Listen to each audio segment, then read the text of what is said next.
katangi-tanging atleta na nagbigay ng karangalan sa bansa. Siguro tama na yung nagawa ko since 2005 until 2014 na paglalaro. Marami na rin ako nagawa siguro na magkukumpit abroad. Lumalaban sa kabila ng kanyang kalagayan. Ginawa ko na yung buong triathlon talaga, individual talaga na swim, bike, run. Pero sprint lang siya para mas unique. Makikita ng ibang tao na kahit may kapansanan ka, kaya mong ganong distance, kaya mong gawin ng ganon. Sa kabila ng kanyang kapansanan, muling bumangon upang patunayan ng isang bagay. Narito ang kwento ng isang atleta at coach na si Arnel Navales Aba, Ilpo si Paring Ray. Viral photo ng pagsali niya sa kompetisyon ng triathlon, umani ng paghanga. Ako naman ang inyong kasangga, JR Langit. Ang lahat ng yan ngayong gabi sa ating Kasangga mo ang langit.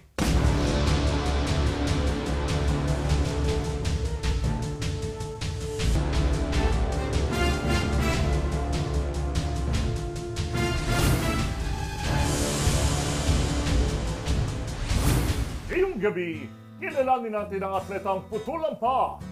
Larawan at kuha mula sa isang triathlon competition.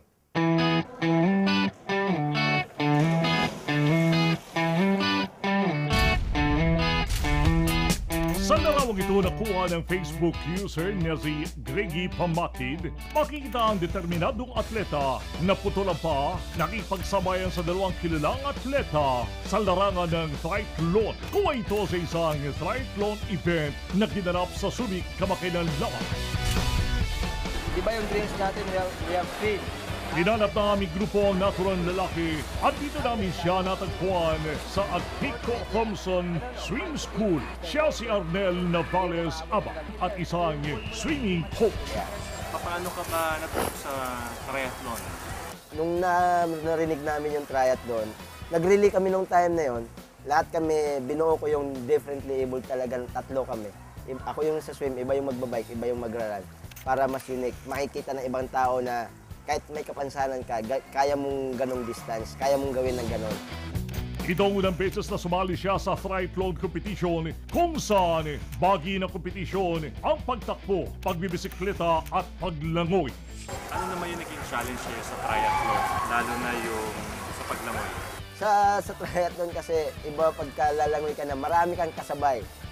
Although ako, ginawa ko na yung buong triathlon talaga, individual talaga na swim, bike, run. Pero sprint lang siya. Yung distance nun, 750 swim, 20k bike, 5k run. Siksikan, banggaan, hilaan. Tapos pag-ahon mo naman sa tubig, paano yun? May nakaabang naman na saklay, na may tao na nag-aabang sa saklay ko, yun. Sa organizer, yun. Gamit saklay? Yes, takbo. Yung pag-bike? Pag-bike naman ginawa ko, ganun din, one leg lang din. Dating jeepney driver at tubong Iligan City si Arnel. Dahil sa hindi naasahang pangyayari, kinakailangan putulin ang kanyang kanang paa. Pwede mo bang ikwento sa amin kung paano nawala yung isang paa? Last 2004, sir, na-aksidente ako ng jeep. Binangga ako, nakataliko dahil kinukumpuni ko yung jeep ko nung time na yon, ang pasaherong jeep. Sa Iligan City, sa Mindanao nangyari. Mahirap nang tanggapin pero wala na akong magawa dahil yun yung binigay na nag-iisang Diyos na kung anong mangyari sa akin.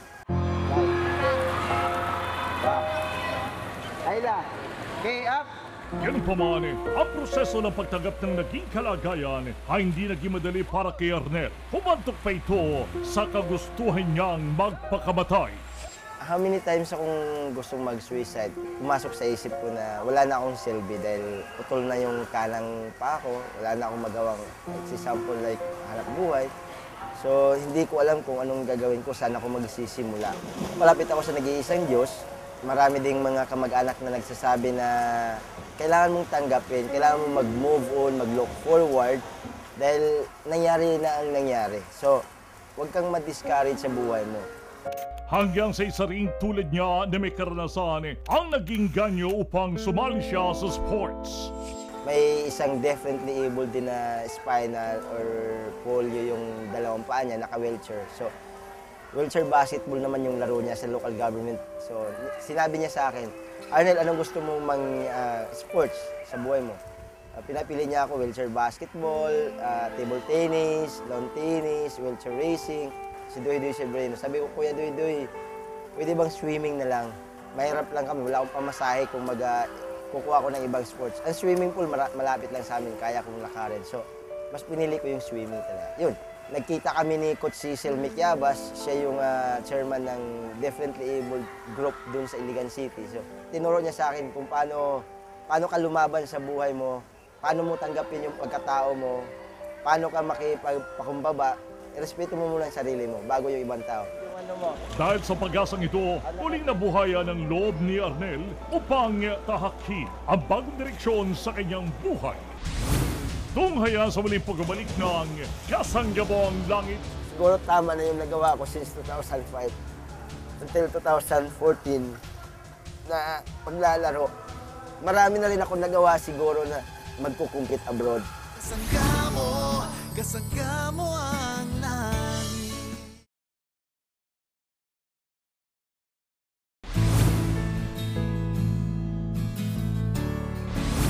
Atletang nakapagbigay karangalan sa bansa at ngayoy swimming coach sa mga bata.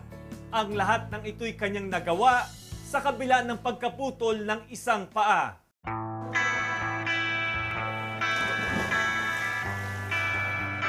Okay, pag up. Okay, from dive. Dahil sa pagkakabangga ng isang jeep, kinailangan putulin ang paa ni Arnel, dahilan upang manibago siya sa buhay na kanyang kinasanayan. Ngunit matapos na pagdaanan ng unos na ito sa kanyang buhay, unti-unti niyang tinanggap ang naging kapalaran at nagsimulang muling mangarap. Taong 2005 nang magsimulang sumabak sa iba't ibang swimming competition si Arnel, maraming beses na rin siyang nakapag-uwi ng karangalan sa bansa sa pakikilahok niya sa Asian Paralympic Games.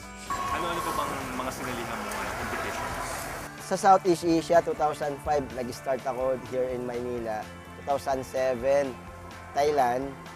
2009, Malaysia. August, Malaysia, 2009. And then sumali ako ng World Games, 2009 sa India naman ginanap.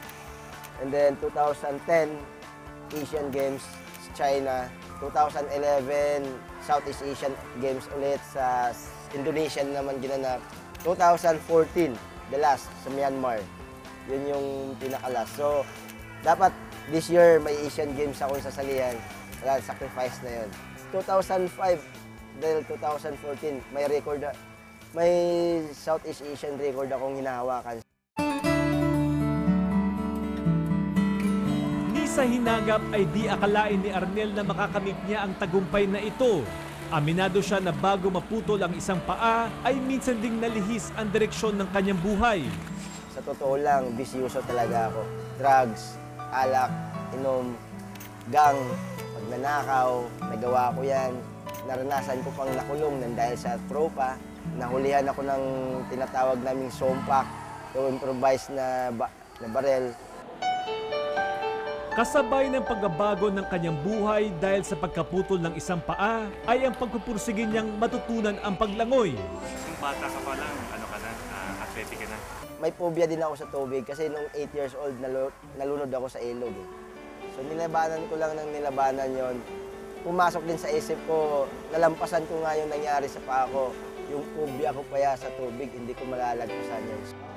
Dahil sa determinasyong ito, hindi lamang karangalan ng kanyang naiambag sa bansa mula sa mga swimming competition na kanyang sinalihan, kundi maging sa inspirasyon na kanyang ibinabahagi sa mga batang kanya ngayong tinuturuan.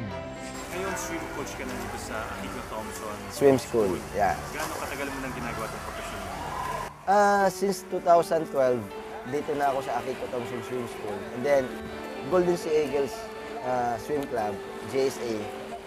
2 years na ako dito. Almost, mag 3 years na rin. Dito sa Golden Sea Eagles Swim Club and then sa Akiko Thompson Swim School.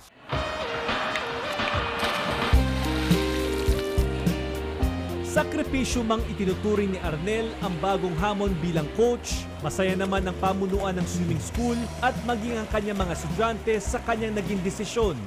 We're very happy to have him here. He's very hardworking. He inspires the kids and instills a lot of fear in them same time. So he's a great coach. Thank you for quitting competitive swimming just so you can teach us. Know na it means a lot because you did that for us, and promise now we're gonna do our best to work on our goals and we're gonna make you proud. Natutunan ko na same na nothing is impossible, and na it's all in the mind, na dapat always hindi yung iba yung titingnan mo kung sino yung makakalaban. Dapat always beat your own time. And you should always have hard work and determination.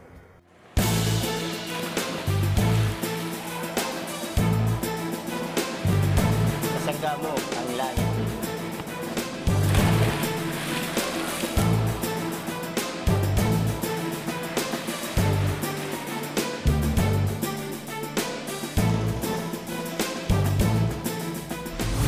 Mabigat man ang mga pagsubok na kanyang pinagdaanan sa buhay, hindi naman nangangahulugan na itong dahilan upang tumigil ang mundo at maglugmok sa kalungkutan. Tulad na lamang ng kwento ni Arnel na bagamat may malaking hamon na hinarap dahil sa kanyang natamong kapansanan, ay buong tapang na bumangon para sa kanyang pangarap. Para sa kanya ay walang imposible kung ang lahat ng mga pagsubok nito ay iyong aharapin na may determinasyon, pagpupursigi at pananalig sa Diyos. Sana mo na ibigyan ninyong espesyal ang pagtatanghal ng aming palatuturan na kapagandid ang kakaibang aral at leksyon sa buhay. Hanggang sa muli sa kalang po, Direk ng Langit, ito si Paring Ray. Ako naman, si JR Langit. Laging tandaan, Sa anumang laban, kasangga mo ang langit.